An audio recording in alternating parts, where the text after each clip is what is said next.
guys, gals, non-binary pals, friends of Frisbee here at our Kairangi. No, try that one again. Bob Dean Field at ULTI.TV Christchurch in a beautiful day for the 2023 New Zealand Mixed Ultimate Championships, the second of our streamed quarter-finals. My name, as always, is Blair Monroe. I'm Kelsey Bielik. And we are here for a very exciting match between Hammertron Prime from Hamilton and Big Ultimate from Wellington. Yep. Blair, I'm stoked we're finally getting into these quarterfinal matches. You know, the contest is getting tighter. We just saw a quarterfinal. I'm leading into the second one here. I'm really exciting to see just the energy, the drive. You know, now we're getting down to the line. These wins, these points, everything has so much more weight to it. So really excited for this matchup here this afternoon. Absolutely. I mean, it's about the sort of spiritual weight of an impending championship. It's just carrying on the shoulders of these players, and it's going to be Whitlock and Halbin early after a great pull by Finn Collins. And I love this defensive call. We've got Hammertron coming out in his zone. Really great way, I think, to keep offense on their toes right from the get-go, throwing something that they don't usually see. It's not the match defense that teams usually call. Just something tricky, something different. Kapoor, massive mark. Challenging O'Connor to find the open player. Great swinging movement to open up the field for Big. Titoff Smith lets one rip, looking for Whitlock. Whitlock comes down with it. Great timing on the attempt by Finn Collins, but it's not gonna be enough for the Big Bomber, who puts the first point on the board for Big, only a minute and 23 seconds into the game. Takes to the skies the Bomber himself and drops that bomb as he's running around with the celebration. Difficult for any player to contest that, to challenge that, but puts Big on the board. It's something that Hammertron is going to need to consider on defense, just that threat in the deep space. God, that is the question. How does he fit the ladder that he was climbing into his socks? I mean, I don't see him carrying it. It's not strapped to his back or anything. You know, functions, we've got tools. We've got a lot that's supporting players, just new technology, including technology such as pure sports nutrition, supporting players, especially in long days for a 3-day tournament with hydration. And thank you also for supporting and making this tournament happen. Absolutely. A huge thanks to the sponsors and the proud supporters and volunteers who are allowing us at ULTI.TV to bring you the very best coverage in Ultimate here, New Zealand, Australia, and around the world. We're going to see Zoe Reisner with the disc, a phenom. Oh, what an absolute powerhouse of a player. Now, Blair, we've had changing conditions, variability over the course of the day. What's happening right now? What are the players with contending on the field, aside from the obvious sunshine? Well, fortunately, with the sunshine and as the day is staged later on, conditions are a lot more stable. We're not seeing a huge amount of wind at the moment, so players are just competing against one another. Wilson working with Houvelin on the far sideline, marked by Aston.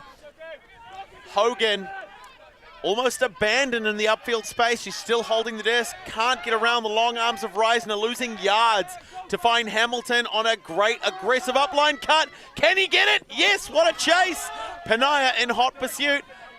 Taking a moment, slowing the pace down just a little bit, goes back around to Carter. Hamilton moving great off disc. Movement. And quick shot up to Houvelin. He's aggressive, he wants it.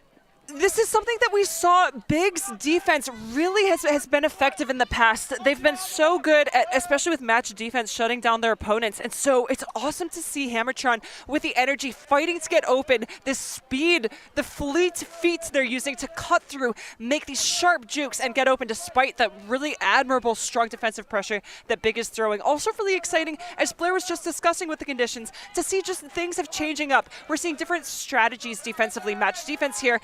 And different strengths coming out, overthrowing Carter. Difficult to do. She's such a fast receiver. But also, that's more the execution than yesterday. For example, the wind was definitely having its ways with the throws. Exciting to see different change in conditions, different strengths coming out across these teams. And I think the important thing is that that's such great offense. That was definitely Will Hamilton's possession there, taking every second or third touch. An unfortunate overthrow there, but that's kind of what we're hoping Hammertron to see. A nice upline by Staley, but instead goes back around to Panaya. Threads one through, and it's touchdown by Doherty. What a great defensive play. Doherty just reading where it was going to be, getting a hand on it, and accelerating through. Setting up in the stack, we've got a nice end zone here for Hammertron. Huvelin, she fakes downfield swinging. Will Hamilton trying to shake free of Panaya, just trying to figure out what the exact range is. Huvelin with a great toe in. Wow. That one's for baby Elliot, that's for sure. Big congrats to Downey and Huvelin, the proud parents, making their kid proud. While he may not be old enough to really be understanding and respecting the sport, they're making him proud nonetheless in these highlight reels that they'll be all over. Also, the energy, I just want to touch on how Big came out firing. The Big ultimate. We were searching up synonyms before to describe the style of play, the massive, ginormous, mammoth energy they're bringing to the field. But here, Hammertron, hammer to the anvil, firing away. Great to see in response that they have that just as much. And a great catch in the end zone to put them shared points 1-1 on the board. And that's it. I mean, particularly in these late stages of the tournament, we're seeing these heavy hitters, these high-level teams start to clash more frequently. Pool play is one thing, but the championship bracket is something else entirely. And so much as we did see in the Credo Old Boys game that we just watched, so much of the game was dictated by trading, so that even a single break can be enough to really start swinging the momentum in the other direction. We're going to see Simone Ball with a great roller pull, touching down. Classic signature pull by Ball. Big coming out on offense. Halbin from Titov Smith back around to Panaya. Michael Downey aggressive on defense. Alicia McCoy shutting down Parsons. Halbin in the downfield, he's in the handling space. He's so often, I think he was relied on largely by Big as a deep receiver. He scored a lot of points for them, so interesting that he's back commanding in the handler space right now.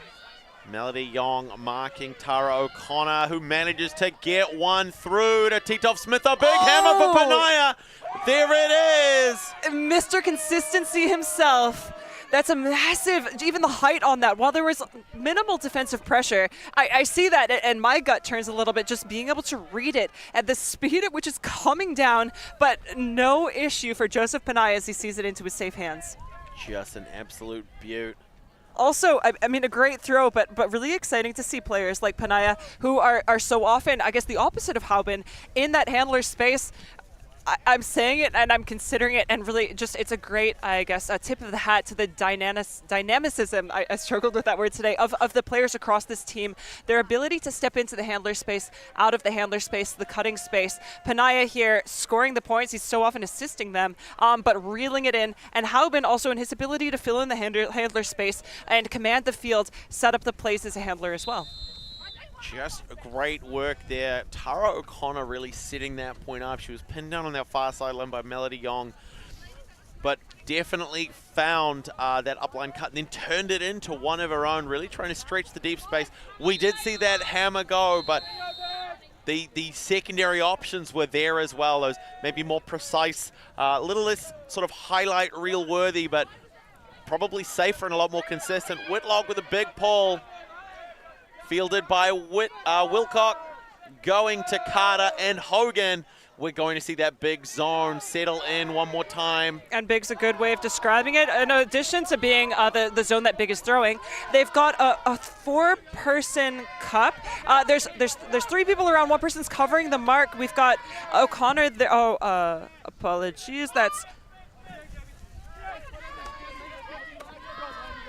Doherty and Aston, Wilcock can't get it to Carter. It's Staley and Dinsdale to initiate early, but a stoppage from the little bump as Huvelin tried to get into position. I think she maybe wasn't expecting Staley to continue that movement, wasn't able to shut that down in time. Sheridan fighting to get open on the open side, but Staley decides to swing a safe swing to Whitlock, who finds the inside-out pass to the break side. Jackson Joe as Quixley tries to close in, but he's out of position. Nice 1-2s to find Whitlock. Fires the outside in forehand. Fading early. Dinsdale not able to get it. And she has some wheels on her. She's such a fast player. I think such a great receiver. If I were to see that throw again, I would put it up again. It was a really good decision.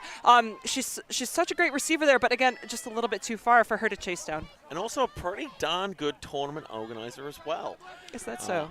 Last week's Division 2 was put on by Emily Dinsdale and Rachel Larkin. But right now, it's Division 1. It's Connor Doherty on the near sideline, finding Carter on a midfield center. Letting a big one rip, looking for Hogan. Can she find her, or is it going to hit the sideline? Aston covering.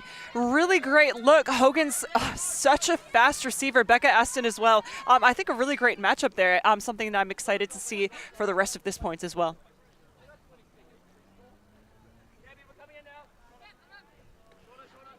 So as the disc is live, there was no stoppage really. Calling players to come in a little bit closer. We're seeing Sheridan on a great upline cut. Quixley getting nice and squirrely. He's gonna stop it. Who's there?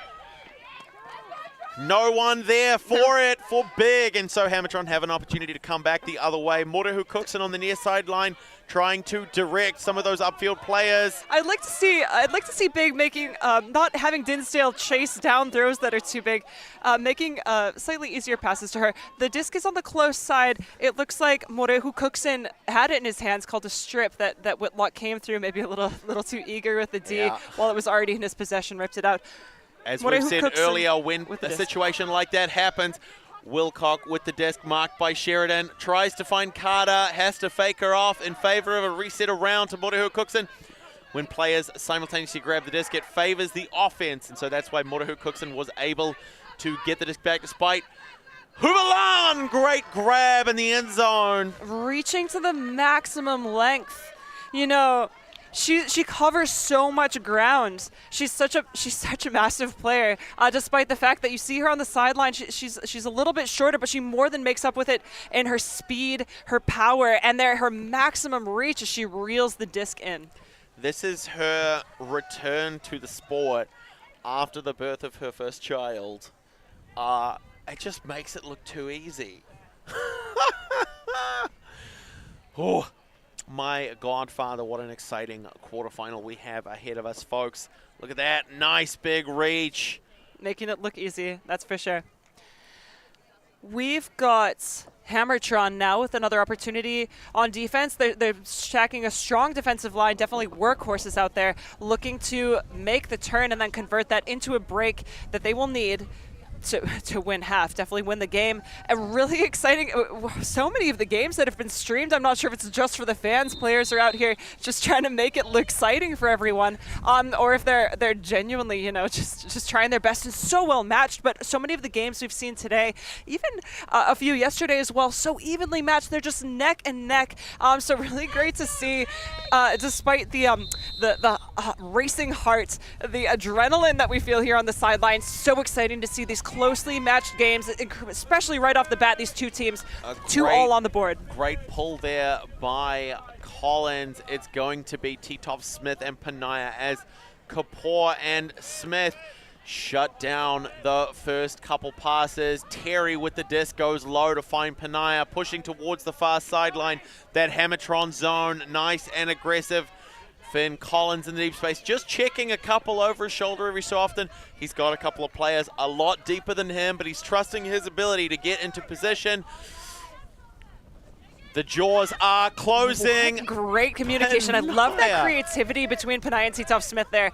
Just leading Panaya into that space. There's so much trust and precision between those two. They've got so much history playing together. It's just so fun to see them working together in that handler space. Michael Downey getting underneath. Reisner calling a foul on Collins. I think, he kind of came out of nowhere. It's reasonable to assume there was possibly contact. Looking at the difference there. Definitely has positioning as she's coming under. Difficult to tell where her hands were. If she'd stopped rotation, had both of them around the disc. Looks like we're going to call it, so it's going to remain in the position of Big as they go Panaya to Halbin to Kitty. One more pass might be all that's needed. They go around to find Terry instead. Cracking open that congestion, shifting open the space. giving opportunity for the downfield players, giving them space they need to make a cut to get open. Like Ellwood is trying to do there. Great coverage, great defense in the end zone. Really good comms from Hammertron as they're poaching into the key spaces where Big is looking to score, while at the same time ensuring all players are covered. Looking back for Titoff Smith now, who winds up the hammer fake and holsters it in favor of a safe reset to Panaya. It's just two-man ball at the moment. Blair, this is a prime example of how effective a zone can be when continued into the end zone. They're doing such a good job at comms, covering the space, ensuring the players are covered, and Big just with the patience, just, waiting, swinging. But, Joseph Panaya, king of those squirrely shots, just ekes it over the line. Great points, Big. I mean, exactly as you say, Kelsey, we had in a previous game earlier on, I think it was MDC Boat versus Credo. And it was the exact same thing. We saw that same zone defense that they just refused to collapse. Even getting pushed back into their own end zone, and it worked out for them, certainly for the first few points of the game before Credo managed to figure it out. Hammertron might be in the same boat. They've drilled a lot of zone defense. Again, they've really tried to, I guess, exemplify the quote by Bruce Lee that I fear not the man who has practiced 10,000 kicks once, but I fear the man who has practiced one kick 10,000 times. They know their zone. We've seen it a lot pretty consistently over the last few seasons. In terms of offense, we know that they're looking to prioritize a vertical stack, attacking that break side, which is the side behind the marker on the disc. And have they drilled it enough to allow them to walk away with a win over Big? That's the question. And that's the question. The one we're all wondering is we see Reisner with the disc as she's pulling now. What does this point have in store? Hammertron coming down on offense. They're indicating offsides, which means they'll be bricking it, really just walking it over to the center of the field, giving offense a bit more time to set up. We've got a clam here, a bit of poaching on the open and break sides. Stack in the middle of the field regardless. Handlers really looking to each other to make movements. Will Hamilton with the shimmy goes low, and it's going to hit the turf to give the disc back to Big. An opportunity here as Clark finds Sheridan right in front of the end zone, hoping for a score here. It's Staley with it, marked by Bertram. Goes back around to Sheridan. Hamilton nice and active on the mark, but Sheridan doesn't seem bothered. Oh, and that was a bit of a laser coming at Aston. She had hands on it, but it, it can be difficult to catch the throws that are coming at you with such high speed. Grace Jourdain immediately turning that into a deep cut. Slight overthrow there outside the hands of Will Hamilton. Big with another opportunity to widen the score. We have Whitlock coming back to pick up the disc. Oh, great Not cut from the back. quite inbounds. Reisner caught that, was so sure of it, dropped it so quickly it made it seem as if it was a bobble, confusing from her safe hands. I'm really impressed here if we take a look at the stack and how far back it is. So where Whitlock is picking up the disc to the back of the stack, see the length, that's an undercut, but there's so many yards gained from that. And Reisner didn't even really need to cut from the middle of the stack. She was just immediately in position. That's how much distance was gained from that undercut. Yeah, for really great communication, really great point. Cheeky headbutt spike. Absolutely. I mean, particularly seeing that stack set up as deeply as it did when those cuts are coming from the back, the ambition there is to just have the disc in hands while you're still in the end zone. It didn't happen that way. Clark just losing probably a matter of inches, a matter of centimeters outside the end zone, but quick to turn around and find an unmarked Reisner to give her the disc in the score. It's a 2-point game at the moment. Big from Wellington up over Hammertron Prime from Hamilton. Probably a little more wary of those offsides. It's going to be Reisner with the pull now. They're setting up a lot further back from the line than we've seen them do in previous points. Remembering that offensive players have to start each point with their toe on the line.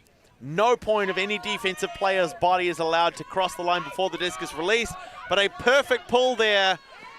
And a bit of a tricky catch. We saw the handler there backing up as it was fading to ensure that it was in the breadbasket and he wasn't going to stumble. Important, of course, to catch when the pull comes down. Really, it gives you so much extra time when you catch it, but it can be tricky. The stall is high, and Carter launches it. And a last-ditch attempt downfield. Doherty's got it. all the players scrambling to try and get out in front of the disc. It's Hamilton. Ooh, what a D from Whitlock as he gets a hand on it. Reisner to secure the touch. An opportunity to go back. Theo Moore has it marked by Will Hamilton. Finding Whitlock on the break side. Launching Letting one it rip, deep. looking for Van Bergen. He sees it into his hands. I love how safe that catch was. And a timeout has been called. I think Wilson played that really, really well. He was right on Van Bergen's shoulder. Maybe could have made a play for it, but not without drawing contact. Ultimate's a non-contact sport, and so it's a great display of sportsmanship and control there to not maybe stick a hand in and hope, knowing that it was going to draw some contact. So Yeah. really, really smart and safe play by Wilson there. Good, responsible to see.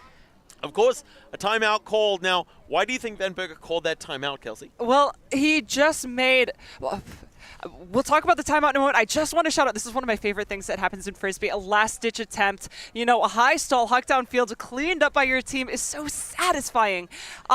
Just the heads up. Also, that cleaned up defense by Reisner. Now what happened was Reisner got the D. They swung it across. Whitlock got the disc on the far side of the field, and he was almost at the end zone line. That was almost a full field huck to launch it down. So I think the timeout here that Van Bergen called gives the team. You see, there's no one else around him. He's too fast, too speedy, faster than all the defense, faster than his own players. So it gives them the time for everyone to get down the field, set up. It gives them the space to have a conversation about what exactly they're going to do, what strategy are they going to have, what end zone are they going to run, how are they going to score this point. It really just ensures the probability that this turns into a point as opposed to a turnover.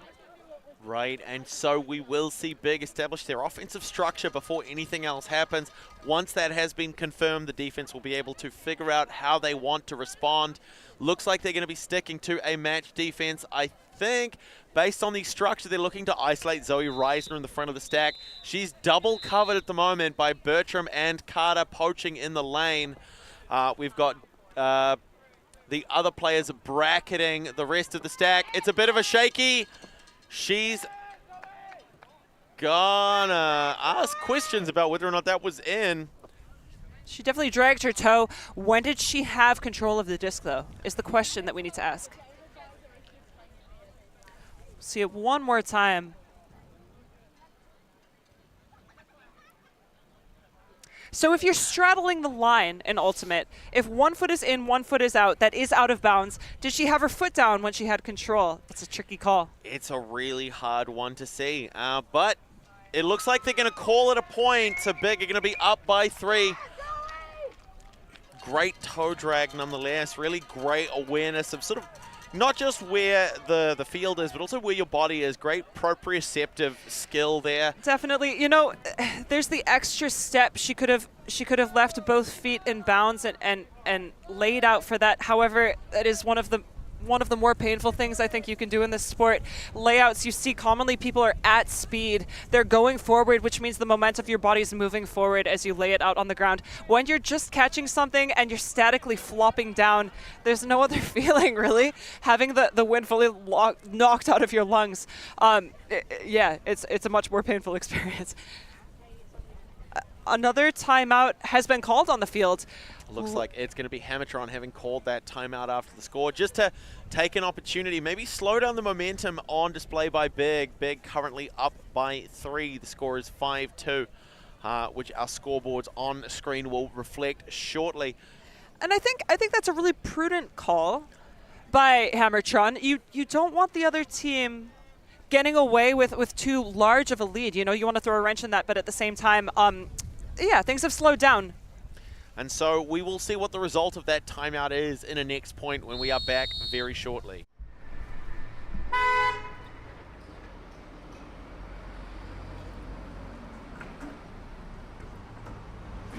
Nova Scotia Electric, become a member.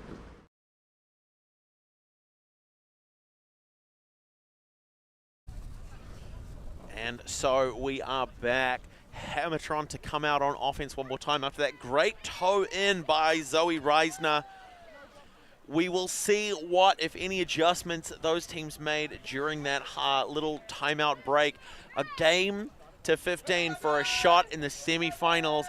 A top 4 finish is guaranteed to the winner of this game. We will see who it is. It's Joseph Panaya, Mr. Consistent himself, holds the disc up to give the signal for readiness for the pull for Big to start us off.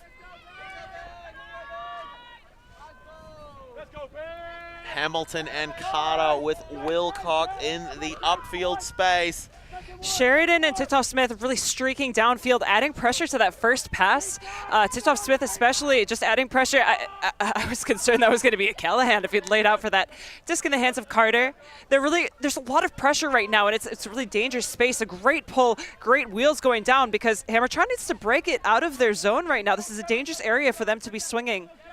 And yet swing away they do. It's Hamilton working in and out, trying to really challenge the middle of that big zone, working with Wilcock. Hogan, who just manages to miss that one.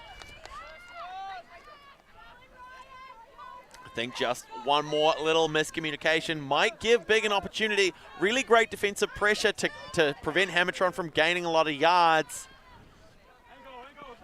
Jackson Joel has the disc, working with Panaya now, threading the inside break across, and yet another one, laser show straight through for Emily Dinsdale. Dinsdale she's so good at that.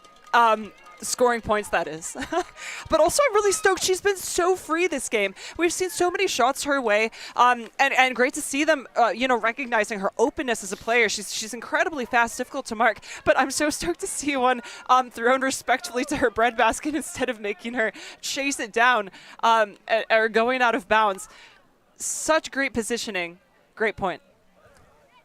Huge point there for the side from Wellington. Massive even. One might go so far as to say ginormous, as it brings them 2 points away from taking half.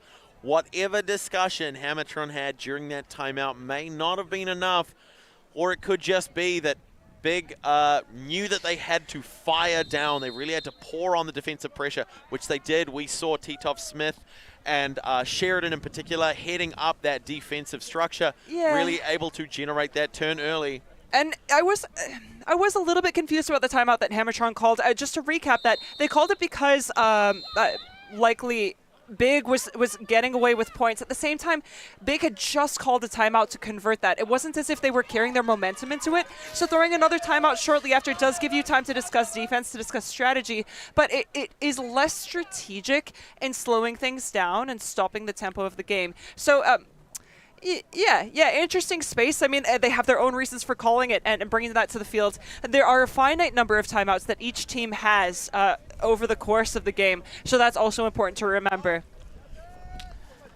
And so now that the game is going to resume after a brick call, it's Michael Downey at the brick mark. Now, Blair, what's happening on offense? This is an interesting one that we're seeing. What is the setup? Well, it's a huck. Well, Lehigh Kapoor. Oh! And we're going to see that a down call has been made, but it looks like that's been retracted. I love that catch. Maybe not a call being made, definitely some input from the sideline. Not really sure what the relevance is. I love that catch. Kapoor showing poise, confidence. You see he's sandwiched by Reisner and Halbin, who just are a little bit turned around. And he just calmly sneaks in, takes a low catch. Again, an interesting situation, and maybe that's why Reisner and Halbin were less involved in the play. They're so used to taking to the skies to defeat the other players. And Kapoor capable of doing exactly the same, but also recognizing, while he's sandwiched by defenders, just seeing it easily into his hands. What a beautiful point. Great work there off what looked like a vertical stack.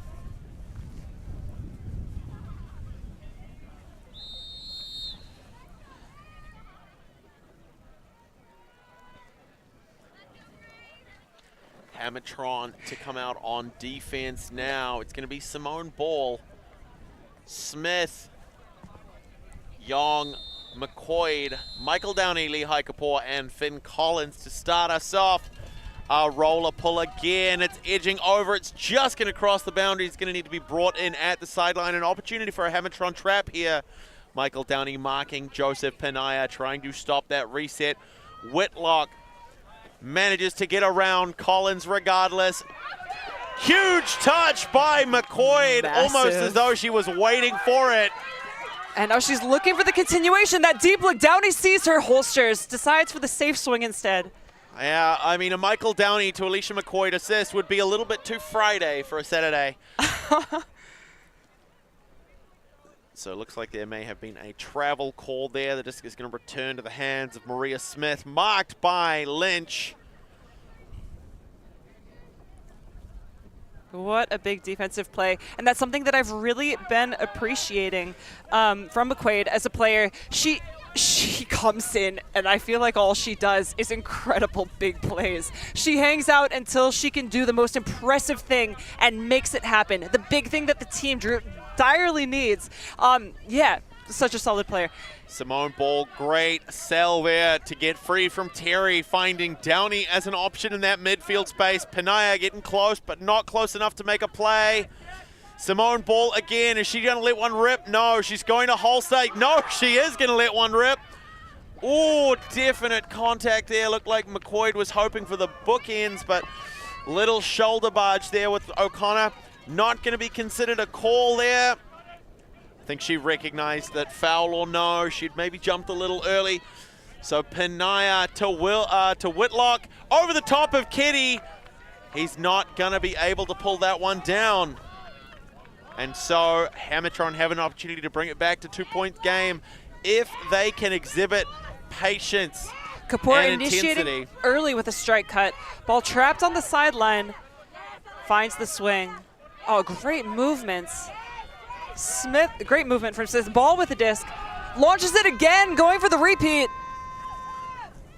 Kapoor, I think maybe stealing that one from McCoy a little bit. She was probably in a better position, but Maybe it's because he wasn't sandwiched by two of the tallest defenders on the other team. It was, yeah, just also a bit swilly with the wind, a little bit swilly with the wind, especially because it was a high throw. absolutely. But Hammertron's defense have been able to generate turns. We're gonna see if they can continue to do it, sticking to a match defense here, although losing our monitor, it's Melody Yong looking to bracket on that near sideline. I think it's a testament to the throws on the field as the wind's picking up slightly, how well they're doing, how well they're commanding the disc and throwing those decisive throws slicing through the wind if our own monitor is blowing over here in the commentating booth. Whitlock has it now. Tries to wind up Huck. Finn Collins tries to spin jump into space. It's going to be Terry, marked by Ball. Goes around with the lefty forehand to Whitlock, who does a great big line drive to the far side for Kitty. Especially to the break side there, Ketty with the disc. Great positioning, centering to Whitlock. Pops around to Kitty one more time. Smith in hot pursuit of Terry. Parsons shimmying around in front to get ahead of Ball. Puts a big shot up. Oh, Great defense there by Collins. incredible defense. It wasn't even a touch, but it was enough. Looks like another timeout. Yep, timeout called. The players were off to the races enough to fool me as I'm watching the game. I thought I saw the timeout on the disc. Whew. Yeah, just Yeah, it definitely looks like we've had another intensity. timeout call. It's hotly contested. They're burning the resources that they've got in terms of both players and those floating timeouts. The score is 6-3. Hammertron with a full field ahead of them and a great potential possession if they want to put a point on the board. Big an opportunity here to shut them down. We know what their defense is capable of. We will be back to see what eventuates in just a moment. Right now, he's gonna have to bid. Just a Football! Huge layout block. Unbelievable stuff on the front corner of the end zone. Maybe just that boost of energy they needed. Huge swing pass and a great grab there from Spear.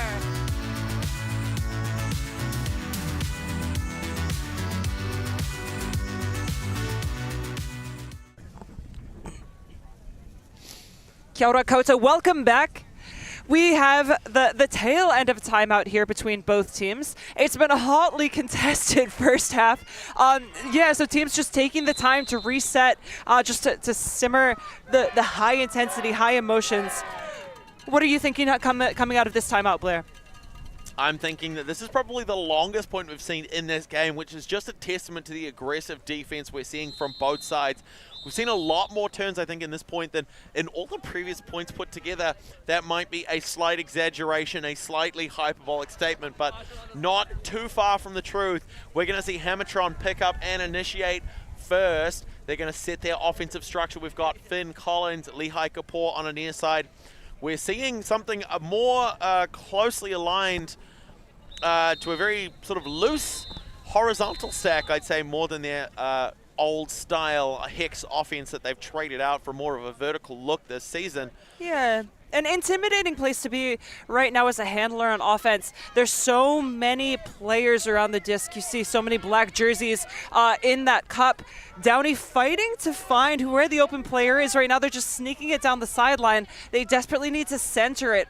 Ball looking for that option, but again, a really challenging cup to break out of. This means, of course, that there are fewer defenders downfield, so downfield is an option. Of course, a little bit difficult with the wind. That said, when they break it through, also when they crack through the cup, and a travel has been called. Yes, it has. If they can crack through the cup, though, that will be a critical time for the team, and it's retracted. It's retracted. It's one of those things, it's a relatively recent change to the rules in terms of what now constitutes a travel, and I think that considering how potentially confusing it can be for players making that transition, one of the things mentioned in the rules is the importance to apply discretion and not calling a travel unnecessarily.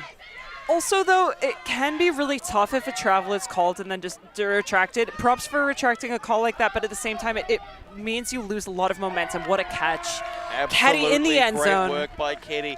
Big are going to go 1 point away from half, but I think it almost feels like there's a tendency to see an increase in the frequency of traveling calls once a zone's been broken and players are using that very tight and compact give-go.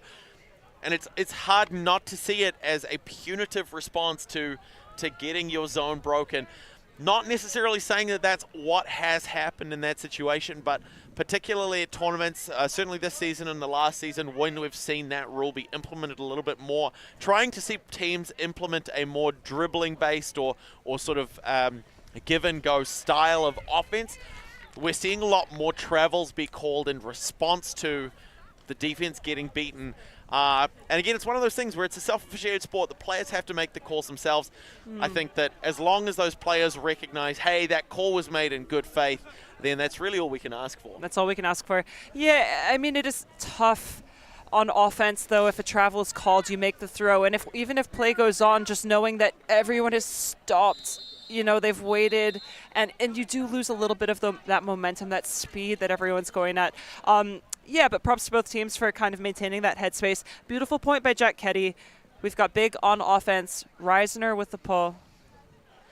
Starting to pull ahead, so it'll be halftime will be at 8 points, final game to 15, and Big starting to gain a more comfortable lead with a bit of a cushion. Hopefully not settling into complacency, as Hammertron has shown us with the well-oiled machine that they are, that they're more than capable of clawing back. And it is going to be Wilcock, Carter, and Hogan starting things off with some support from Will Hamilton. Much like MDC kudos that we saw earlier, we're seeing almost a four-person horizontal stack now. Interesting, hearing the shouting from the sideline, the disc goes up. Is anyone there? Unfortunately, once again, we've got Dinsdale chasing it down. I just want to see nicer throws to her. Yeah, I think Hooverland definitely bailed out of her cart earlier than she liked to. Possibly too early for Hamilton to react. I think he saw that I mean, that's the thing. You see the back of that shirt and you think, this is a safe option to throw. And I think he'd let that go before he realized that she'd actually started to slow down. So possession's going to go to Big, and this is going to be what they need.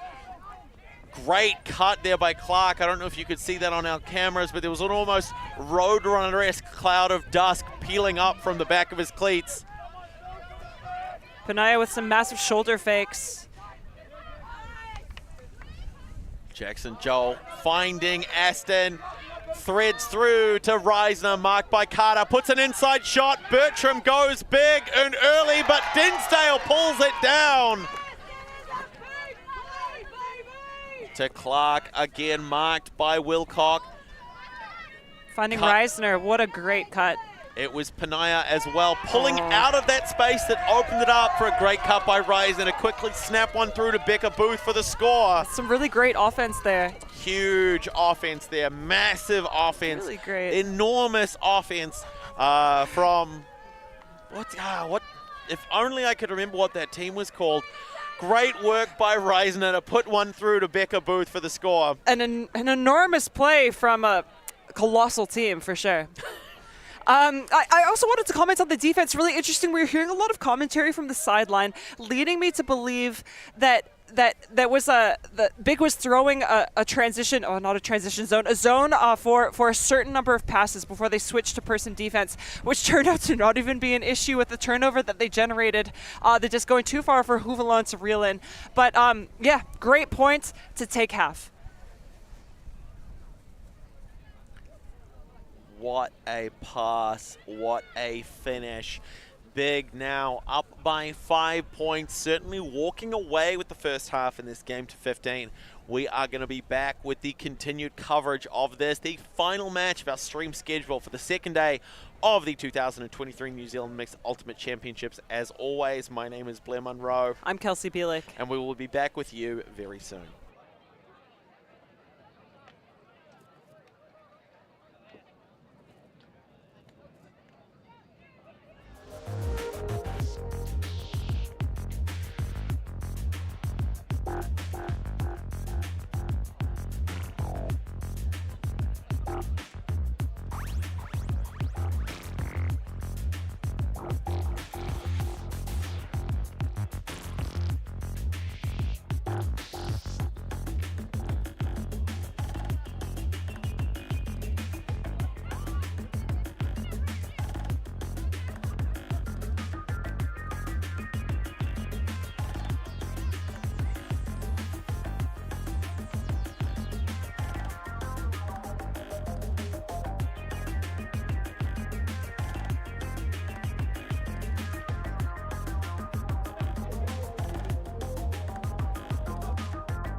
Welcome back to the second half of this very exciting quarter-final match between Big from Wellington and Hammertron Prime from Hamilton.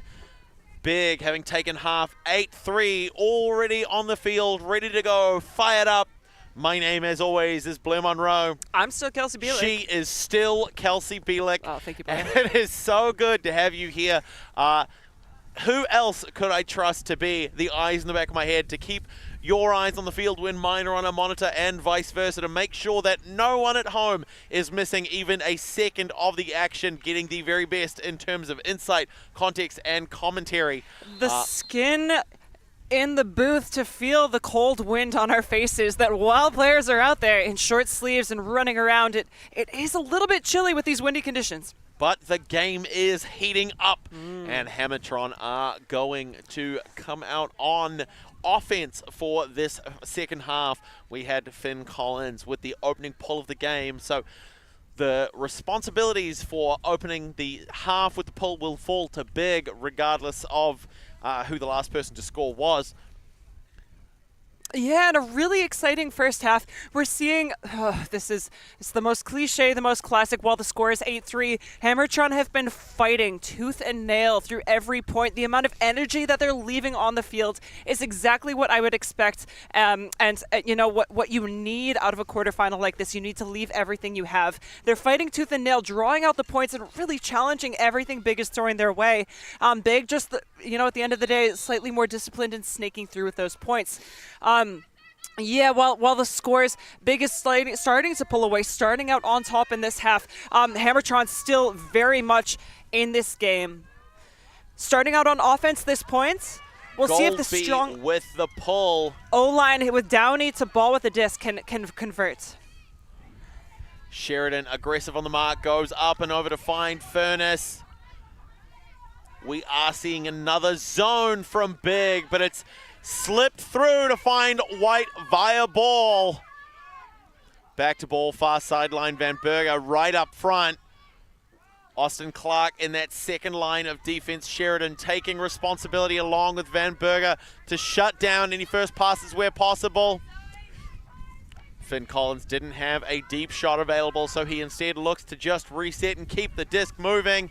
Michael Downey has it now. A lot of pressure, a lot of closeness of just the pressure around the disc. You see on your screen so many players with those black jerseys just around what's happening, clogging up that space. Now that Hammertron has pushed past, they've cracked through that wall, looking to make those continuation passes before the wall resets. Kapoor with the disc. And what a great scooper it was to break that zone from Collins to Kapoor, back through Furness, and Downey back to Furness now.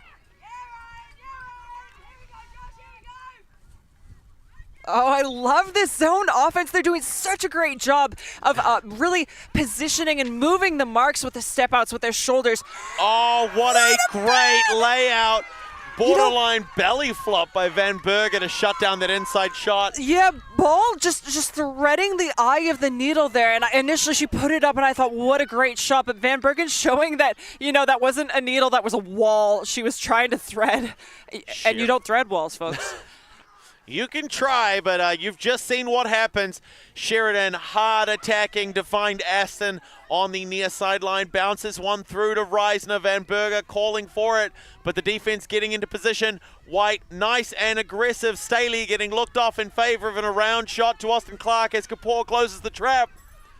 Oh, I love that inside-out break row. Sheridan doesn't even need to really move. Oh, Collins, you bully, with a big hook. Looking for Kapoor and a long shot. He's got it. Difficult disc to run onto there. Really props to Kapoor for reading it, despite the fact that it was kind of coming over his head, and great catch. If only they can get Maria Smith to touch the disc, they will have had everyone on that Hammertron line having got a hand to the plastic. Oh, great cover by Aston. We saw Ball was just looking at that beautiful shot into the end zone. Downey now looking to convert into a point and get the assist.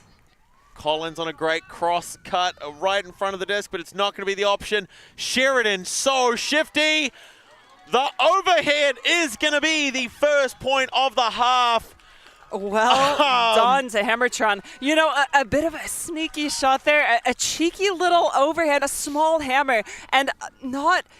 You know what? Sheridan is such a bouncy player. He's such a bouncy defender. He has massive hops, good disc awareness, such a strong, offensive and defensive player in his own right. Yeah, quite tricky and something I would, I hold my breath a little bit when a shot like that goes up when he's in the vicinity. But, really well placed. Once again, that was a surprisingly clean rip away from Staley. I think she was just about to close fingers on it. And just Collins using those long arms to make sure that those bodies were nice and clear of one another. I still think maybe her tumble was a result of the surprise from having him there. So here's that placement. Ball with a hammer. Yeah, just really well placed, and such a great catch. Again, upsides are just a little bit more difficult to catch than when the disc is thrown right side up, and ball just sneaking it in, throwing it exactly where it needs to be. Perfect execution. Great catch. Great point to Hammertron. Yeah, I mean, as you say, those upside down throws can be really, really hard to catch, but based on the height discrepancy between Ball and Collins, an overhead for Ball is about head height for Collins anyway, and he was able to pull that in quite comfortably. A little bit of a roll. Whitlock stops it, finds Penaya, working with Parsons. Halbin, I think under double coverage almost, and still manages to snatch that one away. Coming wide for Jackson Joe. No, it's Kitty. My apologies. He just chases it down. Again, I love to see situations when, the wheels are on. They're chasing down the disc. Halbin's underneath it. It's Nikki White to secure after a great early bid from the defense by Kilgore, forcing Halbin to go just a little bit early. We'll see again. Yes. Forcing a veteran like Halbin to mistime his jump is huge, speaking to some of the phenomenal play we've seen from Jacob Kilgore throughout the course of this tournament already, and White just making sure he doesn't get a second bid. Yeah, such a good job on her part also to just chase it down and ensure the disc is on the ground in no one else's hands. Ball with the disc. I think that there may have been a call that it may have been down. I think we're seeing Jack Kitty say that it was up, though, which is good. It's, again, one of those spirited things when you see a player make a call that isn't to the advantage of their own team. Really displays the good sportsmanship that we're looking for, but it looks like that was going to be stalled out. So players in possession of the disc have 10 seconds as counted by their defensive counterpart to relinquish control of the disc, or it generates an automatic turnover as given by the signal, the little alarm clock on the top of the head being tapped down. Looks like there's no contest there. I think retracted by that retracted. Yep, stall thank count. you. Yes, thank you. So ball marked by Parsons is going to get possession back from Furness. Puts a long shot up, looking for Quixley. He turns around. Oh, no, the second attempt was so good. And I'm not sure if there was something on the field. Whitlock actually lost a step there. He jumped over something. Great to see him made that coverage. Halbin finally, he wanted it. It came to him once and he missed it, given a chance at redemption as he pulls it down in the end zone. That was just two massive plays, though. I need to process what just happened. Yeah, I think I need a moment as the score goes 9-4 in favor of Big. 6 points away from a win in a game to 15. Halbin in position. What a safe catch. I remember being at a tournament before and having a chat with Peter Halbin, who offhandedly, and it was offhanded to the point of definitely not being cocky or arrogant, but just matter of fact that it's very rare for him to use 100% of his speed on the field. Quite often, he can be content with sort of sitting around 75 to 80% because it's going to allow him to remain competitive. And yeah, there are going to be situations where he needs to pour on more, but coupling his body awareness, his position on the field, his reaction time, that 75 to 80% is often going to be enough. It's one of the things that makes him such a dominant deep receiver and defensive powerhouse. And as we refer to that extra 25%, you know, that fifth gear, which you can kick into, that can be really powerful to also keep kind of, you know, hidden in the back pocket, especially when you're playing defense or with an offensive opportunity to just keep hidden away until you need to kick it in and generate, you know, a turnover or the massive play that you need to. We've got Hammertron coming out on offense, Carter picking up. Hamilton, Hogan open on the near sideline as Reisner closes. Lynch nice and aggressive to stay tight on the mark. Has to go wide for Collins, losing yards to it. Sends the rip up looking for Bertram. Can he find her? Not quite. Oh, there's definitely a lot going on there. Yeah. I think Bertram, with the support of Wilson, Joseph Panaya running through. Question as to what contact there was on the play and how much of an impact it had.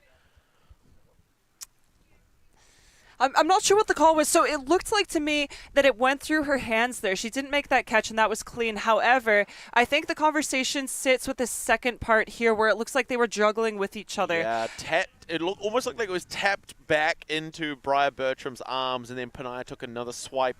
But again, it's a self-officiated sport, so it's going to be up to the players to make that determination, even though we seem to have a game advisor on the field. Ideally, calls should be made and resolved by the players themselves. We'll see again. The first bit isn't the one that's contested. I think it's that second attempt that was knocked from her hands. Always tough when the disc hits your head. You know, one point of contact with the body, but also one you can't see when it's on top of your head. But yeah, just showing how it you know, bounced around a little bit before making its way to the ground. If only we could see through the players, we might have a better shot of seeing what happened here through that pile. Up to the jury. The fans, what do you guys think happened? What should the result be? Get in the comments.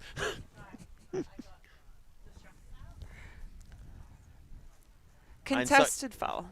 A reasonable call there. And again, as we've said a few times throughout the course of the tournament, a pretty spirited one. If you can't figure out what the answer should be, send it back, try it again.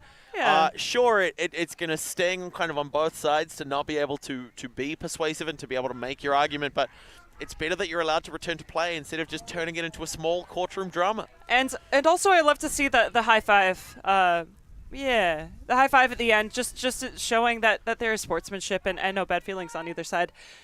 Also, wow, let's rewind back to when that huck went up. I know we've talked about this just because it's so impressive to see the kinesiology of stepping around so far, and then unleashing such a big throw. There was a touch by Theo Moore. Sheridan guiding the roll, shepherding it, trying to gain as many free yards as he can. Definitely within the letter of the rules, and Panaya is going to pick up. Finding Goes Staley. Around. Big fake there to get movement from Houveland. Goes around nice and low to Sheridan, who reels back to pull that one in. Finding Sheridan. Interesting, Staley just made that same cut. It goes to Sheridan the second time, though. A interesting throw execution. Maybe just got a little confused as to where the play was developing in the downfield space.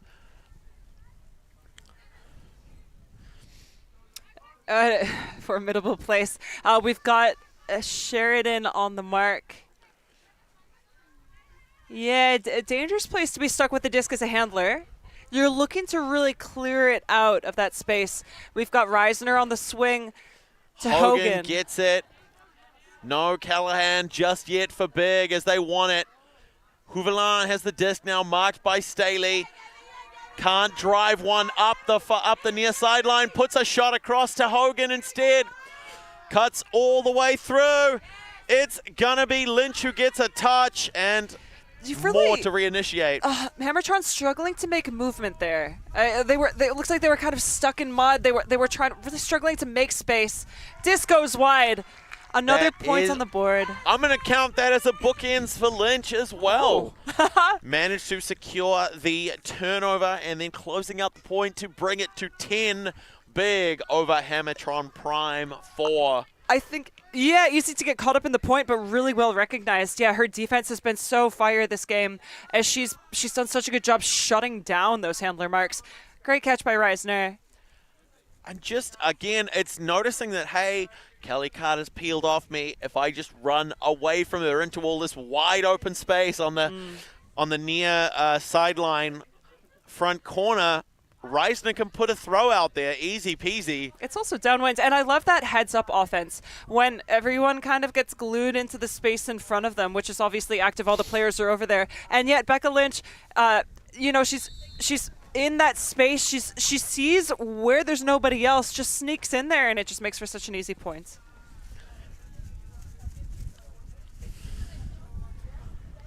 It's going to be Lewis Goldby with the disc, but it looks like a gender mismatch there.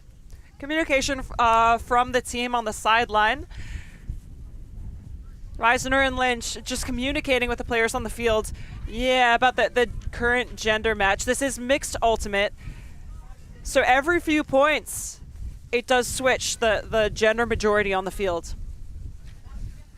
Reisner to take the disc, as it is a female matching majority point. So it is going to be a female matching majority player who does the pull. We are your eyes and ears on the ground. Also, as I mentioned, the cold nose, the skin really feeling as the cold wind is picking up, pushing towards the screen, towards the cameras across field a bit more than it was before. Yeah, match defense nonetheless. I think this is a really strong call from Big. We've got 4 handlers back from Hammertron. Titov Smith poaching. There by Titov Smith. Van Berger marked by Michael Downey. Goes around to Terry, to Reisner, back to Terry. There's only one defender in play. Bertram struggling to catch up. It's unclear who's responsible for who. Terry with the left hand coming through for Whitlock with a big inside shot. Doherty wants it. But Marty Hogan is the one who's going to get it. I talked about courtroom dramas before. Well, it's Allie McSteele over here. Looks like a pick has been called. I think Terry was just maybe not in position or where she thought she was going to be. But it's Simone Ball now finding Michael Downey on a great upline cut. I love that connection. 2 workhorses on this team. Finding another strike cut.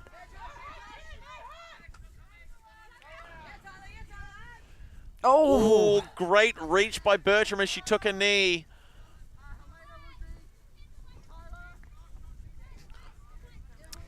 Yeah, it's interesting. Whitlock is walking past the disc now. I'm not sure if he wants to be making a play downfield or potentially recognizing that someone else. Oh, he definitely wants to be making a play downfield. Reisner's got it. That's going to push Whitlock into the open space. He had the heads-up awareness. As long as it's not overthrown. Oh, greatest attempt! Oh, my goodness. You know, that's just the greatest wasn't good enough, Brad. Well, the greatest could have been bigger. As Nicholas Whitlock's last point of contact before touching the disc was inbounds, his inbound status is retained until such a time as he changes it by hitting out of bounds. So it was a great attempt there. Wilcock not able to get that one in hand, so it's going to go back to Whitlock. Parsons gets it now as Carter closes, and Doherty with the shutdown. Now, one thing that I'd really like to see Hammertron do, which led to the turnover in the last possession during the same points, they've really been forcing the disc down the sideline, and there have been some beautiful cuts, beautiful strike cuts. I've been appreciating the speed. However, there was a turnover, just a quick miscommunication, and that is due to this minimal space. You can see Downey looking for that again, in which they're working. They really need to swing it to the high side. Carter launching it downfield, and the wind pushing it out of bounds. They really need to swing it to the middle, but Big is making that as difficult as they possibly can. Yeah, so Hammertron really struggling to make those continuations that flow down the line. Yeah, next possession, I'd like to see them try to work it towards the middle of the field more, which will give them so much more space to work with. Regardless, we've got Titov Smith with the disc, and Whitlock back supporting in the handler space. Not looking to throw any out of the end zone greatest, at least for the moment. Goes around. Whitlock somehow pulls that down. Goes high, goes low, resets to Reisner, finds Van Bergen. It's Terry with an option right on the end zone. Ball is looking to close that one in. Michael Downey, one hit over shoulder. It's Parsons with the score. She's such a consistent player, such an underrated player on the scene. she's the poise control she brings. She's so often in the handler space, so formidable in the end zone though. Here, able to read the space, the cuts, and just doing what she needs to do, getting open and seeing it, reading it into her safe hands. Also a menace on defense. So clean, so good to watch as Big are 11 up over Hammertron's 4. Remember, Hammertron having only scored 1 point at the start of this half. I feel like it's consistent with the first half. They're working so hard out on the field. I feel like at the end of the day, Big is coming away with so much more. They're managing to shut down options, slow things down. It feels like Hammertron is kind of stuck in the mud. Really, they're making movement, but managing to get open and make easy connections for their handlers is what they're really struggling with. Yeah, it's a tricky situation for them to be in because at the same time, I feel like Big is largely responsible for shutting down a lot of those looks. And after that great shot there, to put one more on the board for Big, it looks like a timeout's going to be called. So we'll come back very shortly to see what the conclusion of this match is going to look like, whether or not these micro adjustments have been made.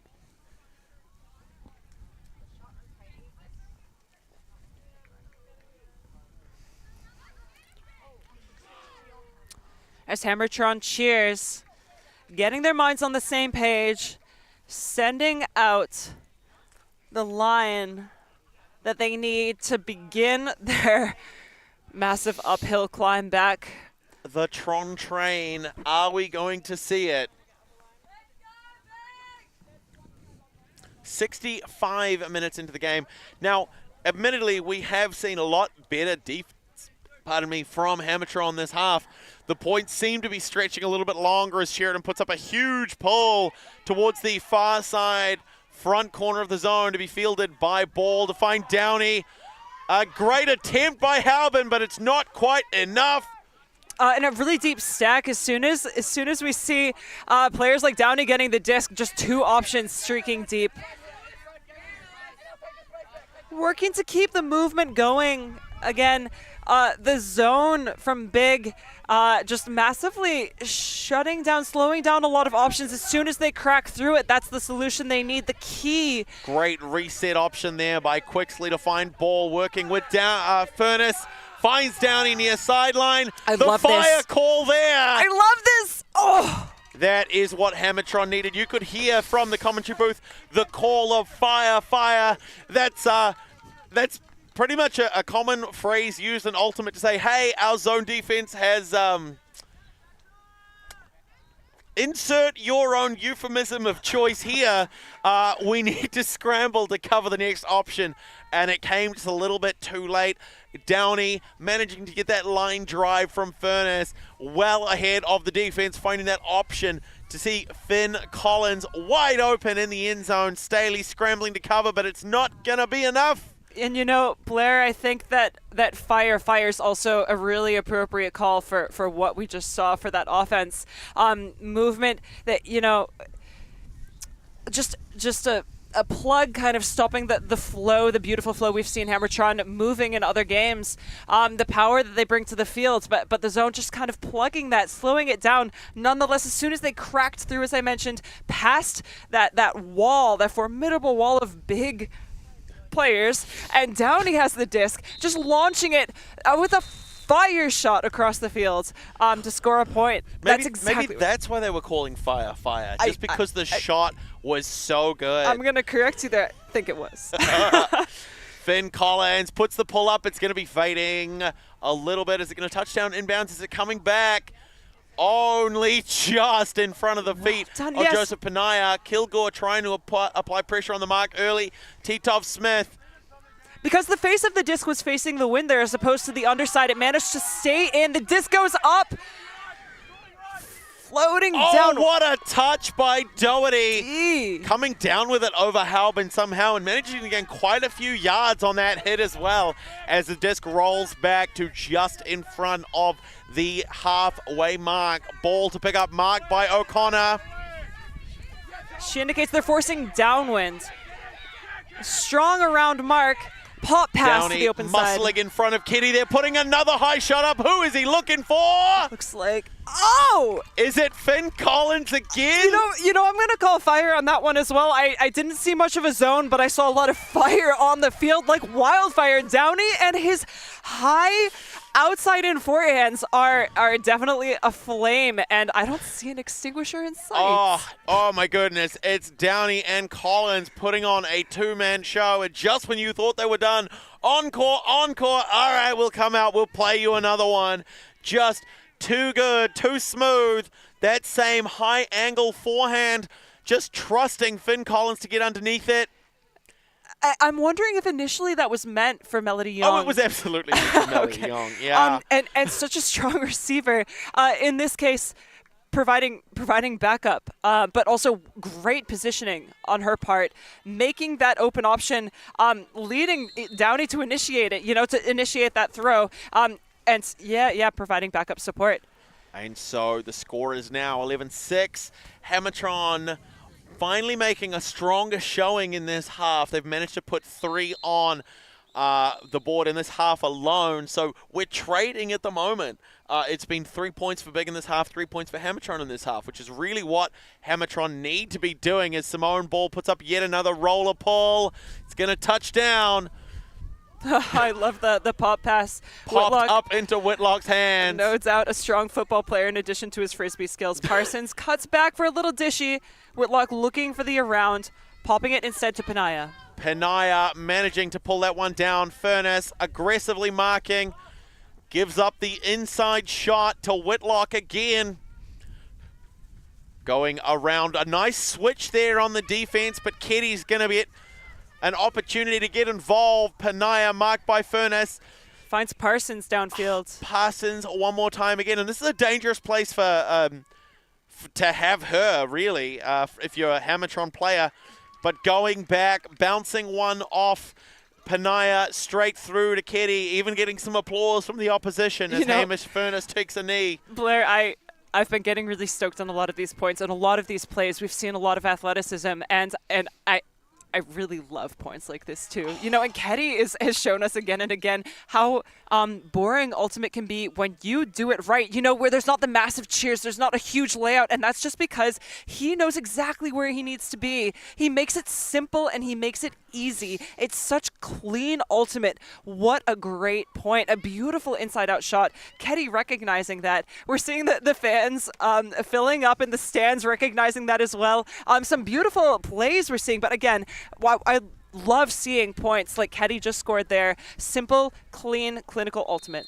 A little bit of Utada Hikaru with that simple and clean play there.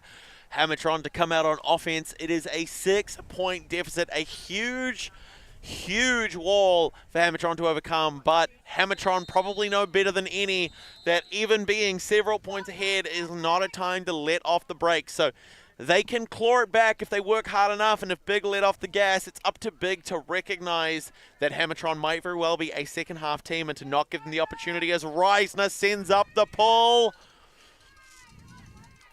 And ball to receive, centering to Downey. Carter and Hogan there. It looks like we're seeing a more less strict structural outside in forehand. offense. He launches it. Too much inside out. It looks like it's going to fade away. And that's normally the forehand hooks that we look for, those floaty ones that go straight down the sideline. But in Downey's case, I just wanted to stick with that outside in. Yeah. It comes in blady, it comes in hot, it comes in fire. And it's been working for him. I think it's just one of those things. You could see it from the sideline. As soon as it came out of his hands, it was just a little bit too much inside-out edge on that. We're on defense now if we're playing Hammertron. Tyler T-Top-Smith is going to put a long one up for Austin Clark, who's got the read. Michael Downey snatches it out of the sky. Quick recenter to Will Hamilton, working with Carter on the sideline on a great upline. Give goes to Simone Ball, putting it long, but Staley's going to get there. Less Staley, more Steely as she swats that one from the sky, giving possession back to Big. Great deep cut from Noemi Huvalan, but it with Staley in the whaley. It's not going to happen. What an exciting game. I really like the give and goes there. We've seen huck after huck. Get out of here, Game of Thrones. It's Game of Throws. These massive hucks going back and forth, but that movement from Hammertron was just amazing to see. Just a wee break from the hucks that are going up. Titoff Smith finding Clark. Moore has it now, marked towards the sideline by Wilson. And now Clark has the disc, just edging it inbounds. Clark letting a huge one rip. He's looking for Titoff Smith, but Hamilton's underneath it. Ooh. Little bit of a backpack there towards the end. A clean D, but then, yeah, just some contact that momentum afterwards. just carrying through, but great spirit on display by Titoff Smith, recognizing that he might have fallen over it, he might have laid out for it, that it didn't have an impact either way. So possession is going to go back to Hammertron. We'll see what their offense decides to do here. It looks like they've moved away from that horizontal stack. They're trying to throw a few points from their old hex structures. Hogan streaks deep. Carter comes back around for a reset. Hamilton pressured by Titoff Smith, going wide to ball, marked by Reisner. Michael Downey available there as a reset. Clark is waiting. It feels like Hammertron has stepped up their offense. It looks like there was a travel call. And I'm wondering if it's because Big isn't playing their zone. It's not a transition zone. We can really see how Hammertron responds when they have more availability, more space. There's so many more cuts coming off. There's so much more movement. It's such a faster game as opposed to when there's just a wall of players in dark jerseys clogging that space. Oh, it's more than just a travel, it sounds like. Looks like maybe on that step through there was contact or possibly Reisner having called a defensive foul, possibly. It'll be interesting to see how this resolves. I'm reminded of all things of the Mighty Ducks 2. Mighty Ducks 2, Blair. Pray tell, what are you thinking? Yeah, well, you know, old coach Gordon Bombay named after two types of gin, which is, I think, a reference to one of the earlier drafts of the script where he had a drinking problem, of all things. Oh, no. I know, I'm probably glad they changed that for a kid's movie. But pulling all those new teams in and playing to a more conventional offense and then seeing the return to the flying V in one of the final games. That's right. And watching Hammertron return to play a point of hex in this hotly contested match, and it's really good to see.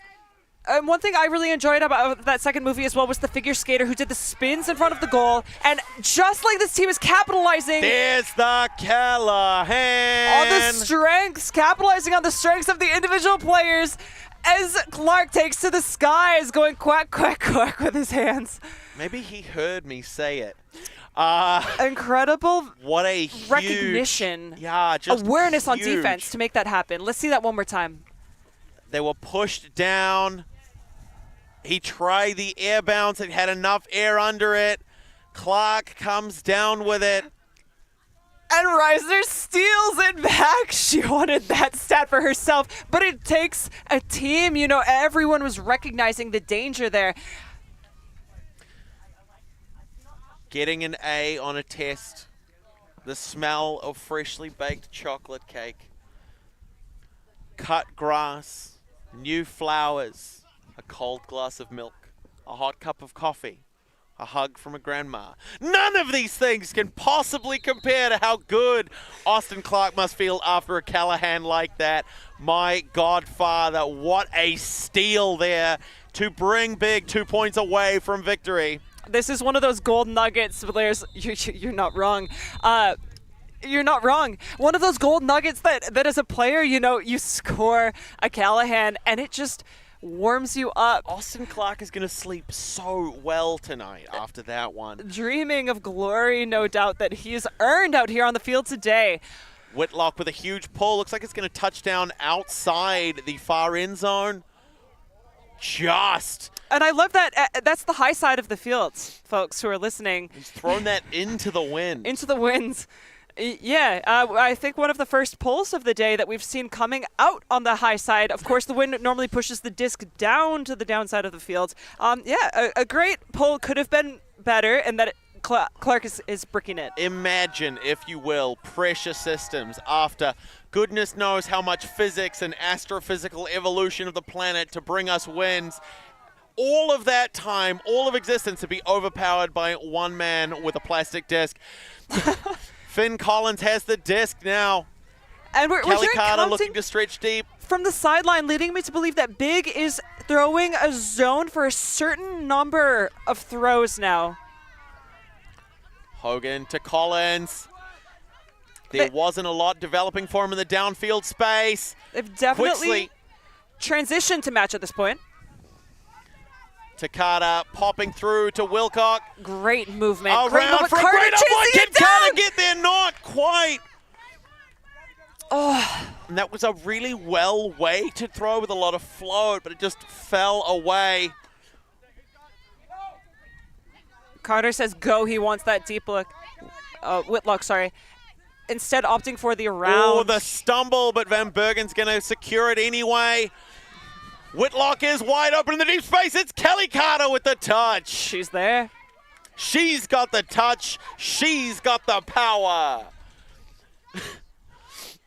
And so Hammertron have an opportunity to come back the other way. I am excited for this. That last possession that Hammertron had, the flow they had, it was so good to watch that. Boom, boom, pass, pass. Yeah, I'm getting so excited to see them again. Looking for that deep option, opting for the safe swing. Just huge plays there. Good undercut by Houveland to initiate everything. Wilcock over Sheridan. Interesting to see Hammertron in a vertical stack, looking for Carter deep. Can she get there? She's gonna try. Guys, be nicer to Kelly Carter. She's a phenomenal player. She's so athletic, but you know, that's the second throw in this possession. I'd like to see, yeah, just a bit more respect. Well, it's one of those things. I wonder whether or not those throws are a mark of respect. They see Kelly Carter pushing deep and think, she's one of the best in the country. She can get this.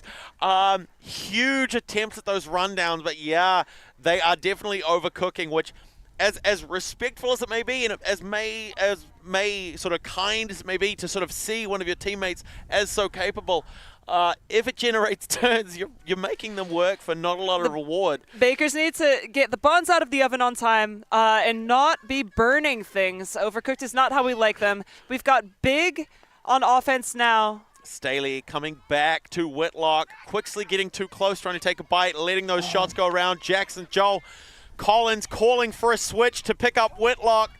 Sheridan. You could hear the tap of Wilcock's cleat on that disc there. Jackson Joe. Oh, Carter gets a touch, but it's kept in hands by Whitlock. Launches it. Hogan underneath. Yes, Hogan to touch over Aston.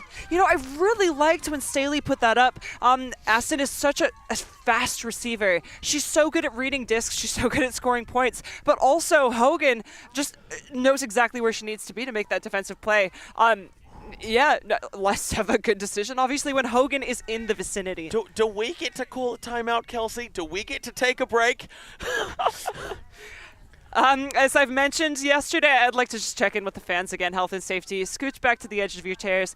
Take a deep, calming breath. It's an intense game, and I'm stoked that you're here with us. But remember to take care of yourselves. Collins going deep, wide open from Jackson, Joe, and Whitlock with the steal, immediately snapping back.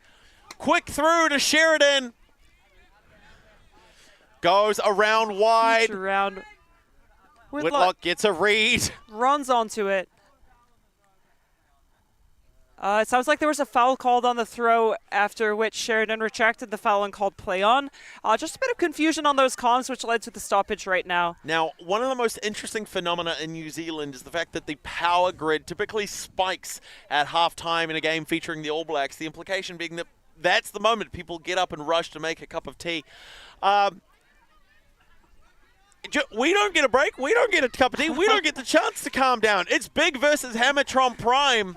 And Blair, you have called this the greatest sport in the world. This goes up. Sheridan with the score. It's 14 big to Hammertron 6. He's such a ray of sunshine. He's got the biggest smile, and he's a blaze of light as he streaks light speed over to the corner. Kelsey, wouldn't you be smiling if you scored the second to last point your team needs to secure themselves a top 4 spot at the 2023 Division 1 Mixed Ultimate Championships at Bob Dean's Field in sunny Christchurch? It is sunny Christchurch, and Blair, you know I would be smiling, but I don't think anyone can beam quite as big as Ryan Sheridan is, or jump quite as high, make catches quite as impressively. What a cutie. Oh my goodness. I think we're seeing, is it possible this is a timeout? It might just be taking a second to get all the players on the same page before we start the next point. It's going to be a male matching majority point for what Big hope to be the last point of the game, although they do have a comfortable cushion. Nevertheless, Hammertron Prime cannot afford any errors if they want to stay in it. We're going to see Penaya with the disc for the pole, supported by Golby, Clark, Parsons, Terry, Reisner, and Kitty. Strong line. A very, very strong line. Facing off against Furness, Doherty, Hogan, Collins, Ball, Smith, and Quixley. So over the course of especially the second half, I think when Big they've had really strong match defense, but when they throw their zone, that's when I see Hammertron getting really shut down the most. They've played a few transitions where they've played zone and then quickly transitioned to match defense. And they're opting for a match right now as well. It's a clean way to play. It's a clean way to play, and I love to see kind of that respect. It's a solid way to win or lose a game. Furness with a big shot for Collins and the score. Hammertron doing really well with that double coverage, you know? Yeah. In the end zone, when there's two defensive players from Big, it always seems to be Hammertron coming down with the point. I mean, that's the thing. It's yesterday was very much, it was a lot of Michael Downey, a lot of Alicia McCoy. Really, really great to see. I think in this game, just in terms of those impact plays, this is not to speak against the players who have just been rock solid and consistent, your Kelly Carters, your Simone Balls, but in terms of just sheer impact on the field, I think it's got to go. It's a toss-up between Finn Collins and Will Hamilton. Hamilton, who has done such a great job, really quarterbacking a lot of the offense for those give-go passes, getting involved, just moving so quickly off the disc. It's really, really great to see. It's how I think the sport of Ultimate should be played. And then the flip side, you've got Finn Collins, who's just a really great receiver, great read on the disc, good coverage in that deep defensive space. Really fantastic. They're youth players. They're the ones who are going to dictate what the future of Ultimate looks like, and they're already playing at this level. It truly is phenomenal. If you're at home thinking you want to pick up the sport, just start taking notes about what these players are doing and just do your best to copy it. Imitation, as Wild once said, is the most sincere form of flattery. Simone Ball to send out one more roller. Just coming out, rolling far, giving Big the opportunity. It's game to 15, and they're coming out on offense. Hammertron can't afford to make any more mistakes at this stage. Woodlock's calling for a shallower stack, which is interesting. They've been really favoring, especially Woodlock has been favoring a lot of those bombing looks. He's trying to finish it in one. No bid by Downey is going to be enough to shut down Joseph Penaya. Mr. Consistent. He's putting it away. What a finish to the match. After those long points that we really had, a lot of back and forth, it's almost not with a bang, but with a whisper as Big put it away to earn themselves a spot in the semifinals. An exciting matchup. Hammertron really grinding the gears, leaving it all out. We had some creative looks on defense from both teams. I think a really great opportunity to see what each of the teams could put on display. Some highlight reel plays in this game, Blair. Oh, absolutely. I think just for sheer spectacle, this has been the best match to watch in the tournament so far. We've seen some really, really consistent Ultimate from a lot of the other teams, but I don't think a match has had me as close to the edge of my seat, borderline falling off, as this match has. And what a privilege it has been to be here with the crew at ULTI.TV and with you, Kelsey, to watch and provide context and make sure that the folks at home know just what a big deal this game was, what this sport is, and how much it means to all of us here at Bob Dean's Field in Ōtautahi, Christchurch. My name, as always, is Blair Monroe. I'm still Kelsey Bielik. And it is going to be a huge pleasure to be here with you tomorrow for the final day of our coverage for this tournament. Until then, thank you so much for watching and enjoy the rest of your day. Matewa.